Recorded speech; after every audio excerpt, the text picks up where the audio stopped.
Ada cerita seorang santri pesantren di Jombang ingin bertemu Nabi Khidir secara real atau nyata, bukan lewat mimpi.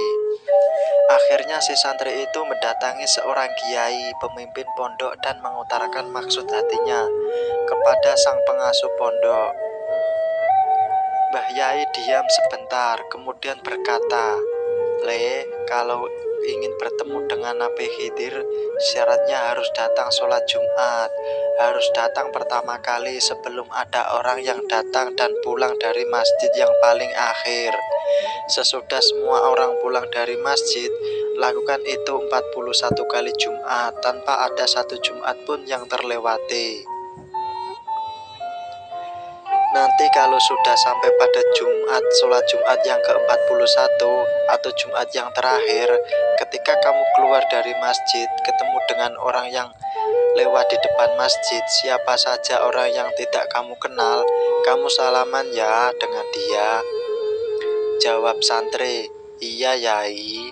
Akhirnya sang santri melakukan riyodanya dengan melakukan sholat Jumat datang paling awal, atau sebelum speaker masjid bunyi, dia sudah datang duduk di serambi masjid dan pulang paling akhir. Hal itu dilakukan dengan istiqomah. Jika dikalkulasi, maka waktu yang dilakukan 1 bulan sama dengan 5 Jumat, maka 41 kali Jumat 8 bulan lebih 1 Jumat. Setelah Jumat yang ke-41 kali, dia datang kepada Mbah Yai, ingin memberitahu bahwa Riyada dia sebentar lagi akan berakhir dan ingin meminta nasihat. Mbah Yai, sekarang adalah Jumat yang terakhir.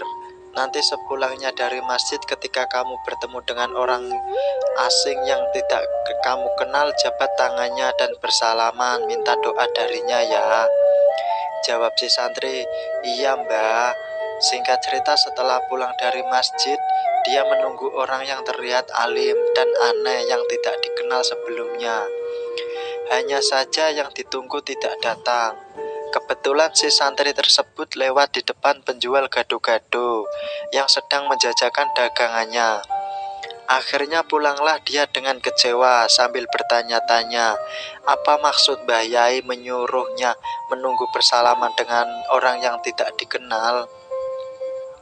Mbah Yai, gimana sudah ketemu dengan Nabi Khidir? Jawab si santri, belum Mbah Yai, Nabi Khidirnya tidak datang. Yang ada malah orang jualan gado-gado Yai. Mbah Yai kemudian, Cung, Jumat depan adalah Jumat yang ke-42. Kamu lakoni riyadonya seperti biasanya. Ingat, ketika kamu ketemu dengan orang yang paling akhir, kamu temui saja dan jabat tangannya ya, dan minta doa. Jawab si santri, iya mbah. Pada Jumat yang ke-42, sang santri tetap seperti biasa melanjutkan riyadonya, duduk di serambi masjid sambil menunggu semua jamaah bubar. Ketika beliau asik menunggu dan dengan waspada melihat sekeliling masjid, akhirnya tampak dari kejauhan seorang Cina, laki-laki yang memakai celana pendek, berjalan menuju ke arah. Muncullah gejolak dalam dirinya. Apakah dia harus bersalaman seperti perintah gurunya, ataukah membiarkan begitu saja? Santri, tidak mungkin orang Cina ini Nabi Khidir. Dia itu orang Cina, gak mungkin Nabi Khidir. Karena tidak dapat merespon orang Cina tersebut, segera berlalu dan akhirnya si santri memilih pulang. Rupanya nafsu si santri telah mengalahkan ketaatannya pada sang guru. Pulanglah santri dengan langkah gontai serta rasa kecewa dengan berbagai macam prasangka kepada gurunya. Setelah pulang dari masjid, masuklah si santri itu menemui Mbah Yai di rumahnya atau dalam. Mbah Yai, gimana Cung, sudah ketemu dengan Nabi Khidir? Si santri kemudian menjawab, belum Yai, tidak ketemu dengan Nabi Khidir, ketemunya dengan orang Cina memakai celana pendek.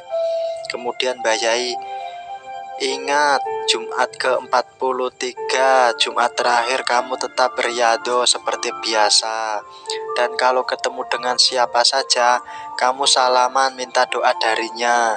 Jangan nafsu dan jangan prasangkamu mengalahkan ketaatanmu kepada diriku, Jung. Kalau kamu tidak taat kepada nasihat dan perintahku, maka selamanya kamu tidak bertemu dengan Nabi Khidir. Sudah, berangkatlah, Jung. Kemudian santri, iya Yai. Tiba-tiba terlihat dari jauh pengemis berpakaian compang-camping yang berbau tidak enak dikerubui lalat yang berjalan tertatih-tatih. Kaget melihat pemandangan tersebut, sontak sang santri turun dari serambi masjid, berlari mengejar sang pengemis dan berusaha menghentikannya. Sang santri, Mbah, berhenti Mbah, berhenti. Tanpa babi, dia bersalaman, mencium dan memegang tangan pengemis yang penuh luka, tanpa rasa jijik sedikit pun. Pengemis yang ternyata memang Nabi Khidir. Ada apa kamu mau ketemu denganku? Santri, oh Nabi Khidir, ada yang ingin saya tanyakan dan mau minta doa kepada engkau. Nabi Khidir, silakan. Sang santri kemudian menjawab, wahai Nabi telah lama saya menunggu Anda. 42 Jumat saya menunggu Anda, tetapi mengapa Anda tidak menemui saya? Nabi Khidir menjawab, bukankah yaimu berpesan untuk bersalaman dengan setiap orang yang kau temui terakhir kali setelah selesai sholat Jumat? Bukankah gurumu menyuruhmu secara tidak langsung untuk menemui dan bersalaman meminta doa kepada penjual gado-gado dan orang Cina yang memakai celana pendek? Nafsu dan prasangkamu kepada bayaimu telah mengalahkan basiro atau mata hatimu sehingga terhijab dariku. Sang santri kemudian, Anda betul wahai Nabi berdoalah kepada Allah tentang diriku karena doamu istijabah ya Nabi Nabi Khidir kemudian, baiklah, apa permintaanmu? Ingin kekayaan? Sebutkan saja. Apa yang harus aku minta doa kepada Allah? Sang santri kemudian menjawab, wahai Nabi saya hanya ingin Anda mendoakan saya mendapat kebaikan dan dilindungi dari segala keburukan di dunia dan akhirat. Nabi Khidir kemudian menjawab, baiklah, akan saya doakan agar engkau mendapat kebaikan dan dilindungi dari segala keburukan di dunia dan akhirat. Sang santri akhirnya pulang atau tepatnya kembali ke pondok.